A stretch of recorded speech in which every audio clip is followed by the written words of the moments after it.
Hey guys, इस video में आपका स्वागत है। आज मैं बिहार स्टेट पीजीटी हिंदी के क्वेश्चन पेपर को लेके आई हूँ, जो 14 तारीख को शिफ्ट 1 में हुआ था। तो चलिए इन प्रश्नों पे हम चर्चा करते हैं ऑफिशियल आंसर की के साथ, ठीक है। इससे पहले हम टीजीटी हिंदी का जो 10 तारीख को पेपर हुआ था और टीजीटी हिंदी जो 11 तारीख को पेपर हुआ था, उसका हम आंसर आपको बताए हैं। और जो आंसर गलत दिया हुआ है उसको भी हम बताए हैं, तो उसको जाके आप लोग देख लीजिएगा।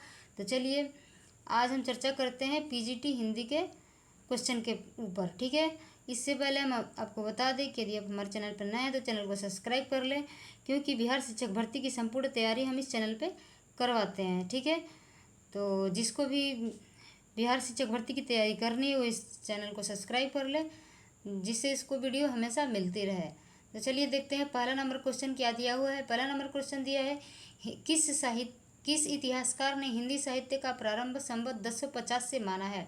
Option A Grierson, option B Hazari Prasad Dwivedi, option C Shiv Singh Sengar, option D Acharya Ramchandra Shukla. इसका उत्तर हो जाएगा Acharya Ramchandra Shukla. Option D is right answer. अगला प्रश्न देखते हैं, प्रश्न नंबर 2। आदिकाल को किसने चरण काल कहा है। Option A Mishra Bandhu, option B Grierson, option C Acharya Ramchandra Shukla, option D Shiv Singh Sengar. तो आदिकाल को चारण काल कहा है जॉर्ज ग्रियर्सन ने। Option B is right answer. तीसरा नंबर प्रश्न देखते हैं, हिंदी साहित्य का आधा इतिहास के लेखक कौन है। Option A Neerja Madhav, option B Mamta Kalia, option D Suman Raje, option D Mrinal Pande. तो इसका उत्तर हो जाएगा डॉक्टर सुमन राजे। अगला प्रश्न देखते हैं, 4 नंबर प्रश्न। आचार्य रामचंद्र शुक्ल ने आदिकाल का विवेचन और नामकरण कुल कितने पुस्तकों के आधार पर किया। Option A 10, option B 11, option C 12, option D 13। तो आचार्य रामचंद्र शुक्ल ने 12 पुस्तकों को ही आधार मानकर आदिकाल का विवेचन किया है। अगला प्रश्न देखते हैं 5 नंबर प्रश्न दिया है, हिंदी साहित्य के उत्तर मध्य काल का प्रवृत्ति के आधार पर आचार्य रामचंद्र शुक्ल ने क्या नामकरण किया है। उत्तर मध्य काल, ध्यान दीजिएगा। ऑप्शन ए अलंकृत काल, ऑप्शन बी श्रृंगार काल, ऑप्शन सी कला काल, ऑप्शन डी रीतिकाल। तो उन्होंने रीतिकाल कहा है उत्तर मध्य काल को। तो अगला प्रश्न देखते हैं, क्वेश्चन नंबर 6। रीतिकाल को कला काल किसने कहा। Option A Acharya Ramchandra Shukla, option B Ramashankar Shukla Rasal, option C Mishra Bandhu, option D Vishwanath Prasad Mishra. तो कला काल का है आचार्य रमाशंकर शुक्ल रसाल, ठीक है। अगला प्रश्न देखते हैं 7 नंबर, संतन को कहाँ सिकरी सो काम प्रस्तुत पद के रचयिता कौन है। Option A Tulsidas, option B Nabhadas, option C Keshavdas, option D Kumbhandas. इसका उत्तर हो जाएगा कुंभनदास, ऑप्शन डी, ठीक है। अगला प्रश्न देखते हैं 8 नंबर प्रश्न दिया है, चंद्रबरदाई के उस पुत्र का नाम बताइए जिसने पृथ्वीराज रासो के पूर्ण करने का कार्य किया। ऑप्शन ए Fakir Mohan Senapati, option B Tikam, option C Jalhad, option D Suryabardai. तो आपको उत्तर हो जाएगा जलहड़, वो चंद्रबरदाई के पुत्र थे। अगला प्रश्न देखते हैं, हिंदी साहित्य का प्रथम इतिहास किस भाषा में लिखा गया। ऑप्शन ए अंग्रेजी भाषा, option B Hindi, option C French, option D Urdu. तो हिंदी साहित्य का प्रथम इतिहास लिखा गया फ्रेंच भाषा में, जो गारसा दत्तासी द्वारा लिखा गया था। उनकी पुस्तक ग्रंथ का नाम था इस्तवार द लिटरेचर एंदुए हिंदुस्तानी, ठीक है। तो इसकी हम चर्चा विशेष रूप से करेंगे अगले वीडियो में। इसमें हम बस केवल आंसर की बता रहे हैं, ताकि कम समय में हम आपको आंसर की बता सकें। चलिए अगला प्रश्न देखते हैं 10 नंबर प्रश्न देखते हैं, आदिकाल को बीज वपन काल किसने कहा। आचार्य रामचंद्र शुक्ल, आचार्य हजारी प्रसाद द्विवेदी, आचार्य नामवर सिंह, आचार्य महावीर प्रसाद द्विवेदी। तो आपका उत्तर हो जाएगा बीज वपन काल Acharya Mahavir Prasad Dwivedi. Option D is right answer, ठीक है। उत्तर हो जाएगा आचार्य महावीर प्रसाद द्विवेदी, ठीक है। अगला प्रश्न देखते हैं, क्वेश्चन नंबर 11, सूरदास किस भाषा के कवि हैं। Option A Bhojpuri, option B Magahi, option C Brajbhasha, option D Awadhi. उत्तर हो जाएगा Brajbhasha, option C is right answer. अगला प्रश्न देखते हैं 12 नंबर प्रश्न दिया है, किस आलोचक ने रीतिकाल को कला काल कहा है। Option A Acharya Ramchandra Shukla, option B Hazari Prasad Dwivedi, option C Acharya Vishwanath Prasad Mishra, option D Ramashankar Shukla Rasal. तो उत्तर हो जाएगा आपका डी रमाशंकर शुक्ल रसाल। 13 नंबर प्रश्न देखिए, संदेश राशक कितने प्रक्रम में बटा हुआ है। Option A 5, option B 4, option C 3, option D 17। उत्तर हो जाएगा सी, ऑप्शन सी, ठीक है। 14 नंबर प्रश्न देखते हैं, अंधेर नगरी नाटक के रचयिता कौन है। Option A Bharatendu Harishchandra, option B Balkrishna Bhatt, option C Badri Narayan Chaudhary Premghan, option D Jaishankar Prasad. तो उत्तर हो जाएगा जयशंकर प्रसाद, अंधेर नगरी नाटक के रचयिता हैं। ठीक है, अगला प्रश्न देखते हैं। निम्न में से खड़ी बोली में लिखा गया प्रथम महाकाव्य कौन है? Option A Priya Pravas, option B Saket, option C Kaman, option D Kurukshetra. उत्तर हो जाएगा प्रिय प्रवास, हरिऔध द्वारा लिखा गया है, अयोध्या सिंह उपाध्याय हरिऔध द्वारा। ठीक है, अगला प्रश्न देखते हैं 16 नंबर। 16 नंबर प्रश्न दिया है मिलन प्रतीक और स्वप्न खंड काव्यों का रचयिता कौन है? Option A Shridhar Pathak, option B Rai Devi Prasad Purod, option C Jaishankar Prasad, option D Ram Naresh Tripathi. तो आपका उत्तर हो जाएगा राम नरेश त्रिपाठी। ठीक है, option D is right answer. अगला प्रश्न देखते हैं हिम किरोटिनी और हिम तरंगिणी काव्य संग्रह किस कवि की रचना है? Option A Subhadra Kumari Chauhan, option B Ramdhari Singh Dinkar, option C Makhanlal Chaturvedi, option D Shiv Mangal Singh Sumant. आपका उत्तर हो जाएगा Makhanlal Chaturvedi, option C is right answer. ठीक है, अगला प्रश्न देखते हैं। अगला प्रश्न दिया है 18 नंबर। किस आलोचक ने छायावादी काव्य में अनुभूति की प्रधानता के कारण इसे स्थूल के प्रति सूक्ष्म का विद्रोह माना है? डॉक्टर नगेंद्र, रामचंद्र शुक्ल, रामविलास शर्मा, नंदुलारे वाजपेयी। तो उत्तर हो जाएगा डॉक्टर नगेंद्र, इसने छायावाद को स्थूल के प्रति सूक्ष्म का विद्रोह माना है। 19 नंबर प्रश्न देखते हैं प्रकृति का मानवीकरण किस युग की एक प्रमुख प्रवृत्ति है? ऑप्शन ए भारतेंदु युग, ऑप्शन बी द्विवेदी युग, ऑप्शन सी छायावाद, ऑप्शन डी प्रगतिवाद। तो आपको उत्तर हो जाएगा ऑप्शन सी छायावाद, छायावाद में मानवीकरण किया गया है। अगला प्रश्न देखते हैं अंधा युग किसकी रचना है? Option A Naresh Mehta, option B Mohan Rakesh, option C Dharmvir Bharati, option D Shrikant Verma. Andha Yug Dharmvir Bharati की रचना है, option C is right answer. अगला प्रश्न देखते हैं अशोक के फूल। 21 नंबर प्रश्न देखिए अशोक के फूल निबंध के रचनाकार हैं। Option A Kunwar Narayan, option B Vidyaniwas Mishra, option C Acharya Hazari Prasad Dwivedi, option D Ramchandra Shukla. आपका उत्तर हो जाएगा Hazari Prasad Dwivedi, option C is right answer. अगला प्रश्न देखते हैं 22 नंबर प्रश्न। 22 नंबर प्रश्न दिया है सरदार पूर्ण सिंह विख्यात हैं किसके लिए विख्यात हैं? ऑप्शन ए नाटककार के रूप में, ऑप्शन बी कवि के रूप में, ऑप्शन सी निबंधकार के रूप में, ऑप्शन डी उपन्यासकार के रूप में। तो आपका उत्तर हो जाएगा निबंधकार के रूप में सरदार पूर्ण सिंह विख्यात हैं। तो चलिए अगला प्रश्न देखते हैं 23 नंबर। जन्मेजय का नाग्यज्ञ, थोड़ा यहाँ पे मिसप्रिंट है, जन्मेजय का नाग्यज्ञ के रचनाकार कौन है? Option A Nirala, option B Gupt, option C Pant, option D Prasad. तो जयशंकर प्रसाद का है नाटक जन्मेजय का नागयज्ञ। अगला प्रश्न देखते हैं 24 नंबर। चंद्रगुप्त नाटक की नायिका है? Option A Malavika, option B Cornelia, option C Alka, option D Kalyani. तो चंद्रगुप्त नाटक की नायिका है Cornelia, option B is right answer. अगला प्रश्न देखते हैं चरण दास चोर किसकी नाट्य कृति है? Option A Habib Tanvir, option D Mohan Rakesh, option C Jaishankar Prasad, option D Nag Bodas. आपका उत्तर हो जाएगा हबीब तनवीर। चरण दास चोर नाट्यकृति के रचनाकार हैं। ठीक है, अगला प्रश्न देखते हैं महाभारत की कथा पर आधारित नाटक है? Option A Konark, option B Aadhe Adhure, option C अंधा युग, ऑप्शन डी रक्त कमल। तो महाभारत कथा पर आधारित नाटक है अंधा युग, धर्मवीर भारती का है। अगला प्रश्न देखते हैं माधवी वर्मा ने किस रेखा चित्र में कल्पवास की स्मृतियों को अभिव्यक्त किया है? Option A Thakuri Baba, option D Bhaktin, option C Neelkanth, option D Ghisa. उत्तर हो जाएगा Thakuri Baba, option A is right answer. अगला प्रश्न देखते हैं 28 नंबर प्रश्न। प्रेमचंद की जीवनी कलम के जादूगर के रचनाकार हैं? Option A Madan Gopal, option B Shivrani Devi, option C Amrit Rai, option D Vishnu Prabhakar. आपका उत्तर हो जाएगा Madan Gopal, option A is right answer. अगला प्रश्न देखते हैं 29 नंबर। माटी हो गई सोना इनमें से किस लेखक का रेखाचित्र संकलन है? Option A Kanhaiyalal Mishra Prabhakar, option B Ram Vriksh Benipuri, option C Prakash Chandra Gupt, option D Banarasi Das Chaturvedi. आपका उत्तर हो जाएगा Kanhaiyalal Mishra Prabhakar, option A is right answer. अगला प्रश्न देखते हैं 30 नंबर। भक्तिन महादेवी वर्मा के किस रेखाचित्र संकलन में संकलित रेखाचित्र है? ऑप्शन ए मेरा परिवार, ऑप्शन बी पथ के साथी, ऑप्शन सी अतीत के चलचित्र, ऑप्शन डी स्मृति की रेखाएं। तो इसमें उत्तर हो जाएगा स्मृति की रेखाएं, option D is right answer. अगला प्रश्न देखते हैं 31 नंबर। 31 नंबर प्रश्न दिया है मंटो संबंधी संस्मरण जो है मंटो मेरा दुश्मन, इसके रचनाकार कौन है? Option A Upendra Nath, option B Agyeya, option C Ravindra Kalia, option D Harishankar Parsai. तो आपका उत्तर हो जाएगा उपेंद्र नाथ अस्क। ठीक है, अगला प्रश्न देखते हैं 32 नंबर। प्रेमचंद की पत्नी शिवरानी देवी कृत प्रेमचंद की जीवनी है। जो प्रेमचंद की पत्नी शिवरानी देवी है उनकी जीवनी लिखी है प्रेमचंद की, उसका नाम क्या है? ऑप्शन ए कलम का सिवाय, ऑप्शन बी कलम का मजदूर, option C Premchand Ghar Mein, option D अग्नि सेतु। इसका उत्तर हो जाएगा option C Premchand Ghar Mein. Option C is right answer. अगला प्रश्न देखते हैं 33 नंबर।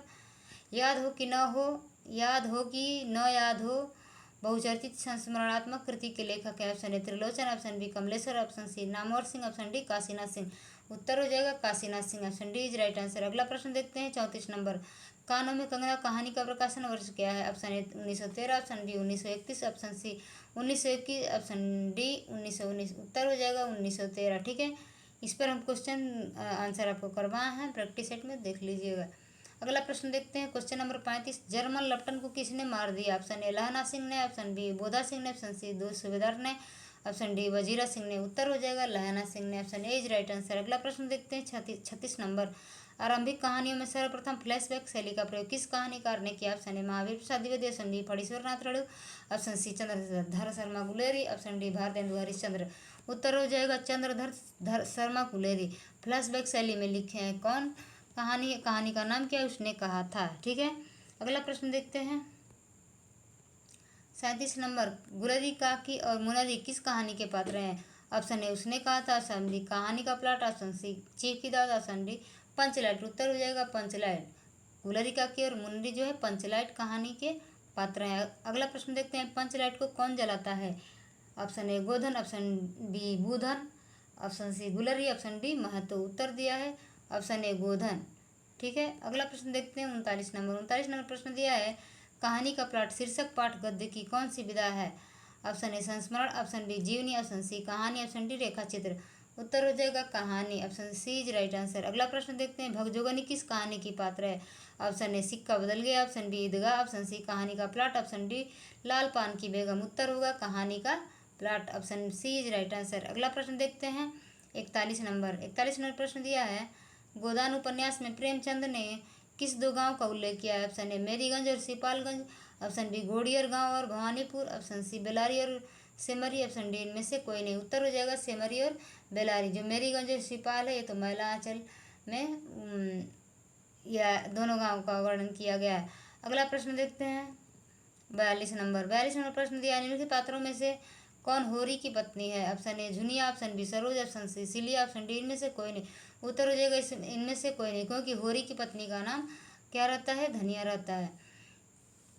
अगला प्रश्न देखते हैं 43 नंबर। 43 नंबर प्रश्न दिया है गोदान के किन दो पात्रों के बीच सहजीवन लिविंग रिलेशन की झलक मिलती है? Option A Hori Dhaniya, option B mister, option C Khanna Govindi, option D Mehta Malti. उत्तर हो जाएगा मेहता और मालती। अगला प्रश्न देखते हैं 44 नंबर। मैं इस सिद्धांत का समर्थक हूँ कि संसार में छोटे बड़े हमेशा रहेंगे और उन्हें हमेशा रहना चाहिए। इसे मिटाने की चेष्टा करना मानव जाति के सर्वनाश का कारण होगा। यह कथन गोदान के किस पात्र का है? तो यह कथन गोदान के डॉक्टर मेहता का कथन है। Option D is right answer. अगला प्रश्न देखते हैं 45 नंबर। 45 नंबर प्रश्न दिया है प्रेम सीधी साधी गऊ नहीं खूंखार शेर है जो अपने शिकार पर किसी की आंख भी नहीं पड़ने देता। यह कथन किसका है? Option A professor Mehta, option B Rai Sahab, option सी गोबर, ऑप्शन डी झुनिया। उत्तर हो जाएगा professor Mehta. Option A is right answer. अगला प्रश्न देखते हैं क्वेश्चन नंबर 46। महिला आंचल में कौन सा चरित्र पात्र तहसीलदार के पद पर है? Option A Vishwanath Prasad Mallik, option B Baldev, option C Bawan Das, option D इनमें से कोई नहीं। उत्तर हो जाएगा Vishwanath Prasad Mallik. Option A is right answer. अगला प्रश्न देखते हैं 47 नंबर। 47 नंबर प्रश्न दिया है इसमें फूल भी है, सूल भी है, गुलाब भी, कीचड़ भी है, चंदन भी, सुंदरता भी है, कुरूपता भी। मैं किसी से भी अपना दामन बचाकर नहीं निकल पाया। ये पक्के उपन्यास से उद्धृत है। किस उपन्यास से उद्धृत है? ऑप्शन ए प्रेमाश्रम, ऑप्शन बी कवन, ऑप्शन सी कर्मभूमि, ऑप्शन डी महिलाचल। उत्तर हो जाएगा महिलाचल। प्रैक्टिस सेट करवाते समय मैंने इस पर बहुत जोर दिया था कि ये बहुत ही इम्पोर्टेंट है कथन, इसको देख लीजिएगा, और वही हुआ, आ गया एग्जाम में। अगला प्रश्न देखते हैं 48 नंबर। चंद्रगुप्त नाटक का नायक कौन है? Option A Chanakya, option B Sinharan, option C Ambhik, option D Chandragupta. Chandragupta नाटक का नायक है चंद्रगुप्त। क्वेश्चन नंबर 49 देखते हैं। चंद्रगुप्त नाटक की नारी पात्र कार्नेलिया किसकी पुत्री थी? इसमें पूछा है कार्नेलिया किसकी पुत्री थी। Option A Sikandar, option B Parvateshwar, option C Seleucus, option D Vishnugupta. तो ये सिल्लिकोस की पुत्री थी। Option C is right answer. 50 number प्रश्न देखते हैं। संसार भर की नीति और शिक्षा का अर्थ मैंने यही समझा है कि आत्मसम्मान के लिए मर मिटना ही दिव्य जीत है। यह कथन किसका है? Option A Chanakya, option B Chandragupta, option C Sinhan, option D Ambhik. उत्तर हो जाएगा चंद्रगुप्त। ठीक है, ये चंद्रगुप्त का कथन है, देख लीजिएगा, फिर किसी न किसी एग्जाम में पूछा जा सकता है। अगला प्रश्न देखते हैं 51 नंबर। 50 क्वेश्चन तो हो चुके हैं, हमारा टोटल क्वेश्चन है 100। ठीक है, आधा हो गया। अगला प्रश्न देखते हैं 51 नंबर। मगध की राजकुमारी का नाम क्या है? Option A Alice, option B Alka, option C Suhasini, option D Kalyani. उत्तर हो जाएगा कल्याणी। कल्याणी मगध की राजकुमारी थी। अगला प्रश्न देखते हैं 52 नंबर। चंद्रगुप्त किस प्रकार का नाटक है? ऑप्शन ए सामाजिक, ऑप्शन बी ऐतिहासिक, ऑप्शन सी राजनीतिक, ऑप्शन डी सांस्कृतिक। तो चंद्रगुप्त जो है ऐतिहासिक नाटक है, option B is right answer. अगला प्रश्न देखते हैं 53 नंबर। आषाढ़ का एक दिन निम्न में से कौन सी विधा है? ऑप्शन ए कहानी, ऑप्शन बी एकांकी, ऑप्शन सी प्रहसन, ऑप्शन डी नाटक। तो आषाढ़ का दिन जो है नाटक है, option D is right answer. Mohan Rakesh का नाटक है आषाढ़ का एक दिन। ठीक है, अगला प्रश्न देखते हैं आषाढ़ का एक दिन नाटक पर बनी फिल्म के निर्देशक कौन थे? Option A Mani Kaul, option B Shantaram, option C Satyajit Ray, option D Rajkumar Santoshi. उत्तर हो जाएगा मणिकौल। मणिकौल ने आषाढ़ के एक दिन नाटक पर फिल्म बनाई है। ठीक है, अगला प्रश्न देखते हैं 55 नंबर।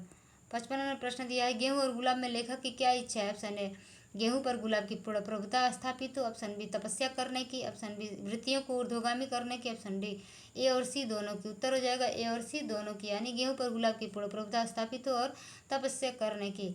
अगला प्रश्न देखते हैं 56 नंबर। गुलाब किसका प्रतीक बन गया? ऑप्शन ए विलासिता का, ऑप्शन बी गंदगी का, ऑप्शन सी श्रम का, ऑप्शन डी ए और बी दोनों का। उत्तर हो जाएगा ऑप्शन डी ए और बी दोनों का, यानी विलासिता और गंदगी का। अगला प्रश्न देखते हैं 57 नंबर। किसकी दुनिया को लेखक ने रंगों की दुनिया, सुगंधों की दुनिया कहा है? ऑप्शन ए गेहूं की दुनिया को, ऑप्शन बी गुलाब की दुनिया को, ऑप्शन सी ए और बी दोनों, ऑप्शन डी नृत्यमय दुनिया को। उत्तर हो जाएगा गुलाब की दुनिया को, option D is right answer. अगला प्रश्न देखते हैं 58 नंबर। 58वां प्रश्न दिया है, लेखक के अनुसार आचरण की सभ्यता में भाषा सदा क्या रहती है? ऑप्शन ए हो जाएगा मुखर, ऑप्शन बी हो जाएगा प्रेमयुक्त, ऑप्शन सी मौन, ऑप्शन डी रससिक्त। उत्तर हो जाएगा मौन, option C is right answer. अगला प्रश्न देखते हैं, आध्यात्मिक धर्म के सपनों की शोभा तभी भली लगती है जब आदमी अपने जीवन का धर्म पालन करे। यह पंक्ति किस निबंध से ली गई है? आध्यात्मिक धर्म के सपनों की शोभा तभी भली लगती है जब आदमी अपने जीवन का धर्म पालन करे। ठीक है, उत्तर दिया है ऑप्शन ए आचरण और चरित्र, ऑप्शन बी आध्यात्मिक आचरण, ऑप्शन सी श्रद्धा और भक्ति, ऑप्शन डी आचरण की सभ्यता। उत्तर हो जाएगा आचरण की सभ्यता, option D is right answer. अगला प्रश्न देखते हैं क्वेश्चन 60। क्वेश्चन 60 दिया है, आचरण की सभ्यता के लेखक के अनुसार किसकी भाषा शब्द रहित है? ऑप्शन ए दुख की, ऑप्शन बी संगीत की, ऑप्शन सी ईर्ष्या की, ऑप्शन डी प्रेम की। उत्तर हो जाएगा प्रेम की, option D is right answer. अगला प्रश्न है 61 नंबर। सरदार पूर्ण सिंह की रचना है। ऑप्शन ए आचरण की सभ्यता, ऑप्शन बी गेहूं और गुलाब, ऑप्शन सी नाखून क्यों बढ़ते हैं, ऑप्शन डी श्रद्धा और भक्ति। तो सरदार पूर्ण सिंह की रचना है आचरण की सभ्यता, option A is right answer. अगला प्रश्न देखते हैं 62 नंबर। 62 नंबर प्रश्न दिया है, कब फूटागिरी के अंतर से किस अंचल से उत्तरा नीचे उपरोक्त पंक्ति का संबंध किस कवि से है? Option A Kedarnath Agrawal, option B Nagarjun, option C Maithili Sharan Gupt, option D Arsi Prasad Singh. आपका उत्तर हो जाएगा Arsi Prasad Singh, option D is right answer. अगला प्रश्न देखते हैं, अगला प्रश्न दिया है 63 नंबर। मैंने उसको कविता किस कविता संग्रह में संकलित है? ऑप्शन ए मार प्यार की थापें, ऑप्शन बी खुली आंखें खुले हैं, ऑप्शन सी जो सिलाएं तोड़ते हैं, ऑप्शन डी फूल नहीं रंग बोलते हैं। आपका उत्तर हो जाएगा फूल नहीं रंग बोलते हैं, option D is right answer. Question number 64 दिया है, तन अचितौर मन राजा किन्ना पंक्ति किस काव्य ग्रंथ की है? Option A Mrigavati, option B Padmavat, option C Madhumalati, option D Chitravali. तो हम आपको बता दें कि ये जो पंक्ति है मन तन चितौर मन राजा किन्ना, ये जो है पद्मावत से लिया गया है, option B is right answer. लेकिन इसमें उत्तर में चित्रावली दिया है जो कि गलत है, आप इसको ध्यान से देख लीजिएगा। ठीक है, अगला प्रश्न देखते हैं, पद्मावती के पिता का नाम क्या था? Option A Ratansen, option B Gandharv Sen, option C Kumar Sen, option D Raghav Chetan. उत्तर हो जाएगा गंधर्व सेन। पद्मावती जो है गंधर्व सेन की पुत्री थी। ठीक है, अगला प्रश्न देखते हैं 66 नंबर। निम्न में से किस भक्ति के माध्यम से श्री कृष्ण कीर्तन की जा सकती है? ऑप्शन ए जय जनमी बुनतो ही समओत साग लहरी समाना, ऑप्शन बी अपरूब के बिही आनी मेरो ओल खिति तल लावनी सार, ऑप्शन सी जय जय भैरवी असुर भयाउनी पशुपति भामिनी माया, ऑप्शन डी देख देख राधा रूप अपार। इसमें आपका उत्तर हो जाएगा ऑप्शन ए जय जयमुत बुनतो ही समोत साग लहरी समाना। अब देखते हैं 67 नंबर प्रश्न।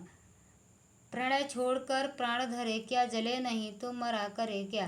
क्या यह असफलता है? इस पंक्तियों से किस कवि का संबंध है? यानी कहने का मतलब है कि यह जो कविता कहा गया है किसके द्वारा कहा गया है। Option A Nagarjun, option B Gopal Singh Nepali, option C Maithili Sharan Gupt, option D Kedarnath Agrawal. उत्तर हो जाएगा Maithili Sharan Gupt. Option C is right answer. अगला प्रश्न देखते हैं 68 नंबर प्रश्न दिया है। किस रस को रसराज की संज्ञा दी गई है? ऑप्शन ए करुण, ऑप्शन बी वात्सल्य, ऑप्शन सी श्रृंगार, ऑप्शन डी रौद्र। उत्तर हो जाएगा श्रृंगार। Option C is right answer. अगला प्रश्न देखते हैं। रससूत्र में संजोग का अर्थ भोज्य भोजक संबंध किस आचार्य ने माना है? भोज्य और भोजक, ठीक है। Option A Acharya Shankuk, option B Bhattanayak, option C Abhinav Gupt, option D Vishwanath. उत्तर हो जाएगा Bhattanayak. Option B is right answer. अगला प्रश्न देखते हैं। अगला हमारा प्रश्न है 70 नंबर। आलंबन की चेष्टाएं क्या कहलाते हैं? ऑप्शन ए भाव, ऑप्शन बी विभाव अनुभाव, ऑप्शन सी उद्दीपन, ऑप्शन डी संचारी। उत्तर हो जाएगा उद्दीपन। Option C is right answer. अगला प्रश्न देखते हैं 71 नंबर। कार्य और कारण में संगति न होने पर कौन सा अलंकार होता है? ऑप्शन ए विभावना, ऑप्शन बी निर्देशना, ऑप्शन सी असंगति, ऑप्शन डी विशेषोक्ति। उत्तर हो जाएगा असंगति। Option C is right answer. अगला प्रश्न देखते हैं 72 नंबर। 72 नंबर प्रश्न दिया है। अलंकार संप्रदाय के प्रवर्तक आचार्य का नाम बताइए। Option A Keshavdas, option B Jaidev, option C Acharya Bhama, option D आचार्य कुंतक। उत्तर हो जाएगा आचार्य भामा, ठीक है। अलंकार संप्रदाय के प्रवर्तक माने जाते हैं। क्वेश्चन नंबर 73 दिया। निम्नलिखित में से कौन अर्थालंकार है? ऑप्शन ए श्लेष अलंकार, ऑप्शन बी यमक अलंकार, ऑप्शन सी वक्रोक्ति अलंकार, ऑप्शन डी रूपक अलंकार। उत्तर दिया है रूपक अलंकार। Option D is right answer. अगला प्रश्न देखते हैं 74 नंबर। 74 नंबर प्रश्न दिया है। अलंकार कितने प्रकार के होते हैं? Option A 1, option B 2, option C 3, option D 4। तो अलंकार होते हैं 3 प्रकार के। Option C is right answer. शब्दालंकार, अर्थालंकार और उभय अलंकार। अगला प्रश्न देखते हैं। प्रयोग के अनुसार सर्वनामों के कितने भेद हैं? Option A 6, option B 7, option C 8, option D 9, ठीक है। ये हम आप लोगों को क्लास लेते समय बताए हैं, देख लीजिएगा। अगला प्रश्न देखते हैं। अगला हमारा प्रश्न दिया है 67। निम्नलिखित में से संबंधवाचक सर्वनाम का चयन करें। ऑप्शन ए आप, ऑप्शन बी जो, ऑप्शन सी यह, ऑप्शन डी वह। आपको उत्तर हो जाएगा जो, यानी option B is right answer, ठीक है। Option B is right answer. अगला प्रश्न देखते हैं 77 नंबर। निम्नलिखित में से कौन सा कथन सर्वनाम के बारे में असत्य है? ऑप्शन ए भाषा चंद्रोदय में सर्वनाम के लिए संज्ञा प्रतिनिधि शब्द का प्रयोग किया गया है। ऑप्शन बी सर्वनाम एक अविकारी शब्द है। ऑप्शन बी सी सर्वनाम का रूपांतर पुरुष वचन और कारक की दृष्टि से होता है। ऑप्शन डी सर्वनाम में केवल 7 कारक होते हैं। यहाँ सारे कथन सत्य हैं, एक को छोड़कर जो ऑप्शन बी है। सर्वनाम एक अविकारी शब्द नहीं बल्कि विकारी शब्द है। अगला प्रश्न देखते हैं 78 नंबर। स्वर संधि के कितने भेद होते हैं? Option A 3, option B 4, option C 5, option D 6। तो स्वर संधि के भेद होते हैं 5। Option C is right answer. और संधि के कितने भेद होते हैं? 3। स्वर संधि, व्यंजन संधि और विसर्ग संधि, ठीक है। तो कंफ्यूज मत होइएगा। स्वर संधि पूछे तो 5 और संधि पूछे तो 3। प्रश्न नंबर 79 देखते हैं। निम्नलिखित में से कौन सा शब्द प्रउपसर्ग के योग से बना है? ऑप्शन ए प्रतिदिन, ऑप्शन बी प्रख्यात, ऑप्शन बी प्रत्येक, ऑप्शन डी प्रति उपकार। उत्तर हो जाएगा प्रख्यात। सब में प्रति उपसर्ग लगा है, प्रख्यात में प्रउपसर्ग लगा है, इसलिए आपका उत्तर हो जाएगा प्रख्यात। Option B is right answer. अगला प्रश्न देखते हैं। प्रत्ययों से बने हुए शब्दों के मुख्यतः कितने भेद होते हैं? Option A 2, option B 3, option C 4, option D 5। तो प्रत्ययों से बने हुए शब्दों के मुख्यतः भेद होते हैं 2।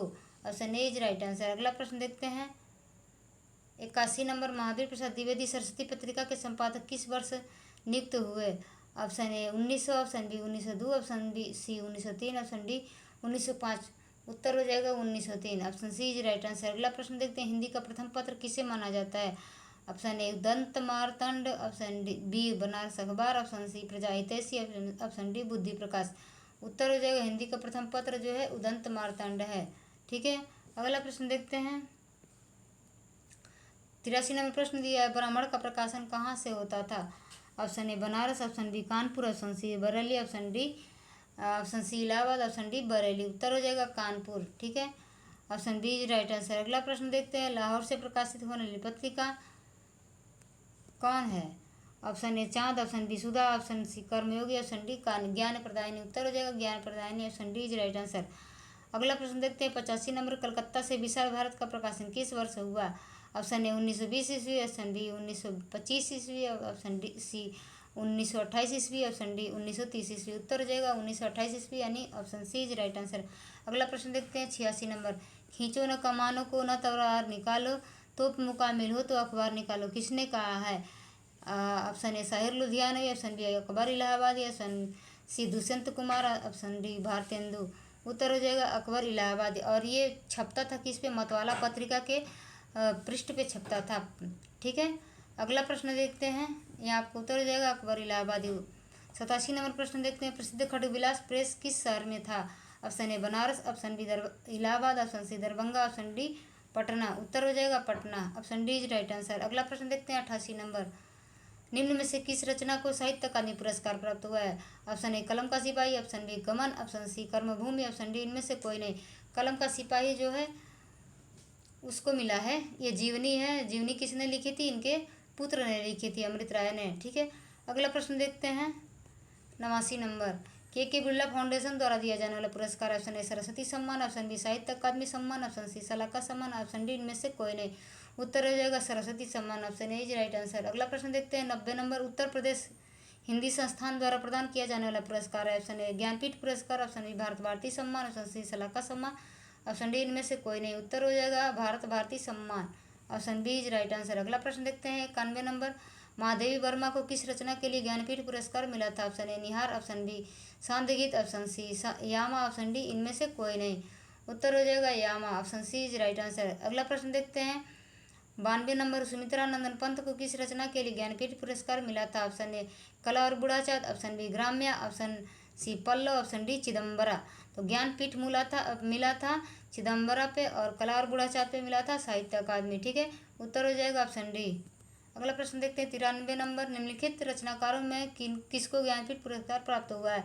Option A Nagarjun, option B Kedarnath Singh, option C Saraswat Das Saxena, option D Shamsher Bahadur Singh. उत्तर हो जाएगा केदारनाथ सिंह। ठीक है, option B is right answer. अगला प्रश्न देखते हैं 94 नंबर। राजभाषा अधिनियम कब पारित हुआ? राजभाषा अधिनियम कब निर्मित हुआ? Option A 1947, option B 1960, option C 1976, option D 1990। उत्तर हो जाएगा 1976, option C is right answer. अगला प्रश्न देखते हैं इनमें से किस राज्य की राजभाषा हिंदी नहीं है? 95 नंबर प्रश्न दिया है। Option A Jammu Kashmir, option B Uttarakhand, option C Chhattisgarh, option D Jharkhand. उत्तर हो जाएगा Uttarakhand, option B is right answer. अगला प्रश्न देखते हैं निम्नलिखित में से राजभाषा नियम 1976 के अनुसार क क्षेत्र में किस राज्य को रखा गया है? Option A Punjab, option B Bihar, option B Assam, option C Bihar, option D Goa. उत्तर हो जाएगा Bihar, option C is right answer. अगला प्रश्न देखते हैं 97 नंबर। संविधान के किस अनुच्छेद में संसद में प्रयुक्त होने वाली भाषा के संबंध में वर्णन है? अनुच्छेद 210, अनुच्छेद 120, अनुच्छेद 344, अनुच्छेद 346। उत्तर दिया है अनुच्छेद 120, option B is right answer. अगला प्रश्न देखते हैं 98 नंबर। किस वर्ष में राजभाषा अधिनियमित किया गया? Option A 1976, option D 1963, option C 2011, option D 1948। उत्तर हो जाएगा 1963। अगला प्रश्न देखते हैं 99 नंबर।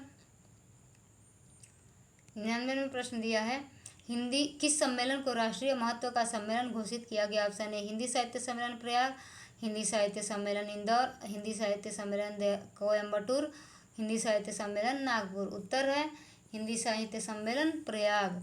ठीक है, अगला प्रश्न देखते हैं लास्ट प्रश्न। किसने सर्वप्रथम राष्ट्रभाषा के रूप में हिंदी की मान्यता प्राप्त की थी? Option A Jawaharlal Nehru, option B Mahatma Gandhi, option C Rajendra Prasad, option D Indira Gandhi. उत्तर हो जाएगा महात्मा गांधी, आपका उत्तर हो जाएगा ऑप्शन बी। ठीक है, तो आज का ये 100 क्वेश्चन आप लोगों के सामने, इसमें से देख लीजिएगा। तो आज के लिए इतना ही, धन्यवाद।